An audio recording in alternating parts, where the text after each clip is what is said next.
Hello, everyone, and welcome to Part 7 of Cheating Death 2022. We want to begin by a discussion of arthritis and its causes.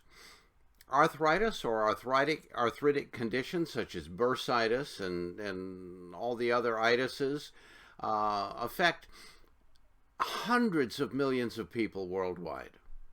And it is the consensus of most medical practitioners that when you reach a certain age, everyone is going to have a little arthritis.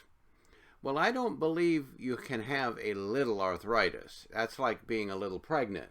You either are pregnant or you're not. Or you either have arthritis or you don't. Because arthritis is a progressive illness, just like all the chronic illnesses we've talked about. And it may begin in one joint, shoulder, your knees, your hip, but eventually it's going to overtake other joints in the body because arthritis is chronic, it's ongoing, and it continues to wreak havoc unless the causes of arthritis are addressed. When we talk about common arthritis, we're talking about osteoinflammatory arthritis, and as far as the medical profession is concerned, there's really no official cause for this problem. It just comes there and it's addressed as a process of aging. Well, let's take a look at how that could be. But first, if you're enjoying these videos and you find them helpful, please like and subscribe. And tell your friends to subscribe to our channel. You can't tell when I might talk about something that could change their lives. And, of course, as always, you can comment below, and you can ask any questions that you like about any of the subjects I've covered.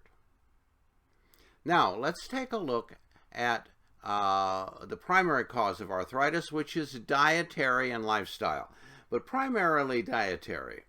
When we consume a diet of overprocessed foods, we are setting ourselves up for free radical damage. And free radical damage is what is going after your cartilage, which is what's going after your joints, which is what's going after your arthritis. The overconsumption of alkaline-forming foods. Alkaline-forming foods are primary in the diet. They are primarily junk foods. They are primarily fast, convenient foods, and so on. And an overconsumption of them without balancing them with acidic foods can create over time a calcification situation wherein calcium deposits fall out of solution or out of aqueous solution and become, for lack of a better word, crystallized, and those crystals then can lodge in various places throughout the body. We must keep in mind that if you recall back to our discussion of bone loss, osteoporosis, your bones are made up primarily of calcium. And if you have a calcium and magnesium deficiency, and there are several reasons for that potentially. One, you don't get enough calcium and magnesium from your diet, and that is usually a problem for older people. Because as you get up in years, we tend to avoid foods that are higher in calcium because they're harder to digest. And so rather than fixing the digestion, which we talked about in the last section, they just choose to avoid these foods, creating a calcium and magnesium deficiency. When the calcium is deficient, your body robs it back from the bone tissue. Then we have something called prostaglandins, and they come primarily from vegetable oil. And these prostaglandins are highly pro-inflammatory. So they're causing inflammation throughout your body on a more or less consistent basis. Now, the vegetable oils that we're concerned about are the polyunsaturated oils, corn oil, safflower oil. The monounsaturated fatty acids, such as olive oil and avocado oil, do not produce elevated prostaglandins. In addition to this problem, these highly refined vegetable oils are very susceptible to free radical damage through heat and air.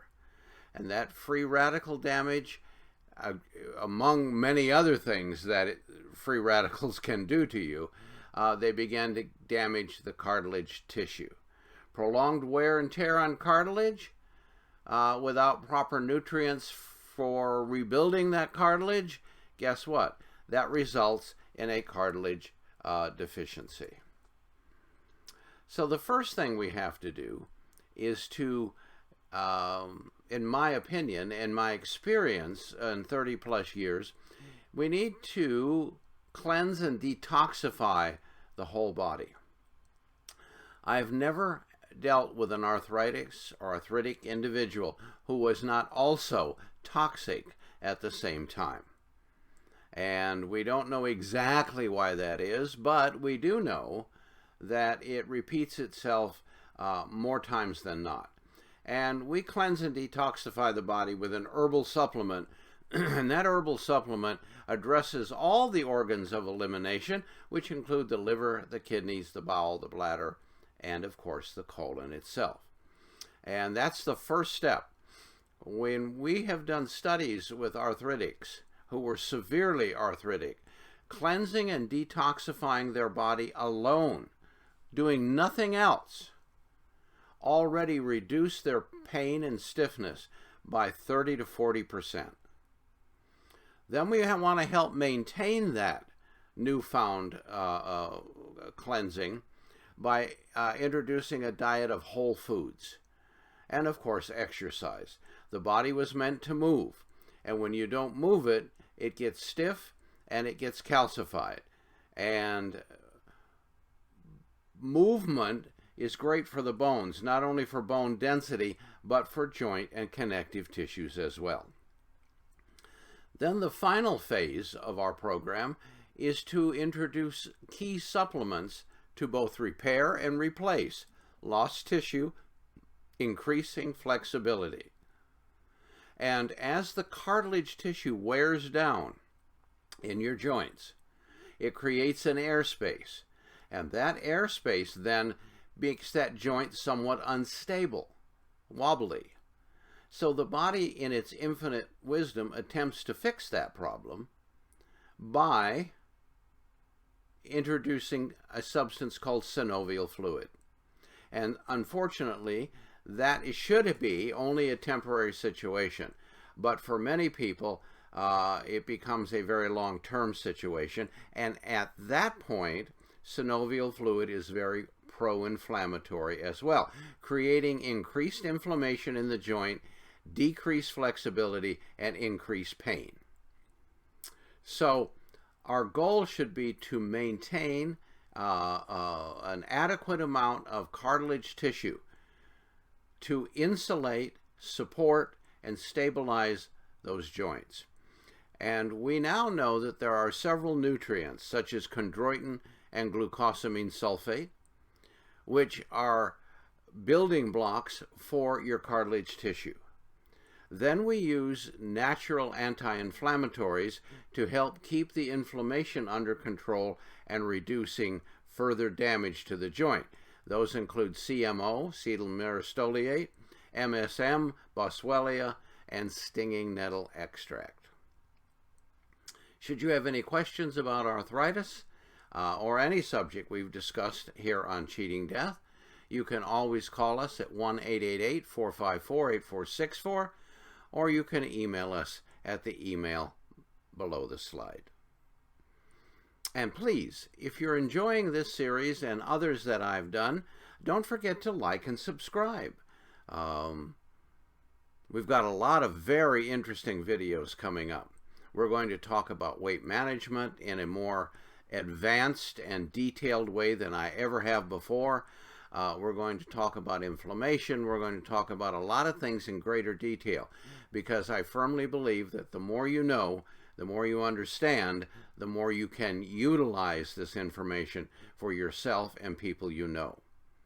And while you're subscribing, don't forget to comment in the section below, and if you have any questions, you can always feel free to ask, and we will get back to you as soon as possible. What we need to realize is that all these chronic diseases are chemical imbalances within the body. They're not caused by bugs or bacteria or viruses. They're caused by a chemical imbalance internally over several years or even decades of time.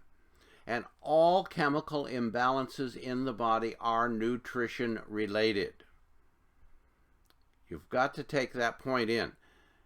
When you have chemical imbalances that lead to chronic illnesses, it's a nutrient deficiency or a nutrient imbalance and not a drug deficiency. In the 8th and final part, we are going to discuss where we went wrong, how we went wrong, and how to fix it, regardless of the chronic condition you may be dealing with.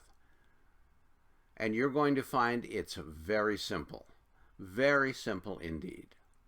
Anyone can do it, and it's up to us to take action before those chronic diseases get far worse. This is Dr. Whiting.